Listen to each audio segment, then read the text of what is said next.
Wait wait wait তোমরা এটা দেখে ভয় পেও না, পিকচারে তো আমি শুরু, আগে আগে দেখো হতা হ্যায় ক্যা। ফটাক সে ওয়েলকাম সবাইকে মৌমিতার এভার আফটার মিনি ব্লগে। 4:54-তে একেবারে সে ঘুম থেকে উঠে ভাবলো আজকে একদম এনার্জেটিক দিন শুরু করবে। ঘুম থেকে উঠে কুড়ি মৌমিতা তো সারাত্রির ঘুমায়নি, কারণ সে সারাত ধরে করছিল পড়াশোনা। এবার কি পড়াশোনা আর কেন করছিল সেটা জানতে হলে আমাকে জানিও, আমি একটা বড় ব্লগ পোস্ট করবো, কারণ এটা এত ছোট ব্লগে বলা সম্ভব নয়।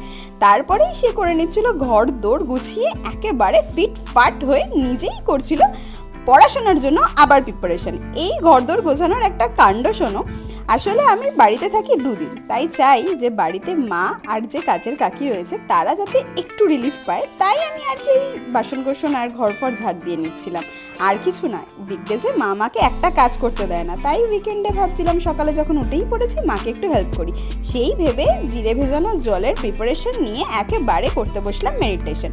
অ্যান্ড তারপরে আর কি জল খেয়ে সিধা একবারে যোগা করে জিরে ভেজানো জল খেয়ে যেই নাকি এসেছি, সারা রাত যে ঘুমাইনি, যাবে আর কোথায়, উল্টে একেবারে বমি ঝমি করে একাকার কাণ্ড। তারপরে পড়াশোনা করতে করতে নিজের হাতের লেখা দেখে নিজেই প্রাউড ফিল করে আবার রিস্টার্ট নিয়ে শুরু করলাম কাজ। এর ফাঁকে মিটিংয়ে হাত ফাত কেঁপে একাকার কাণ্ড।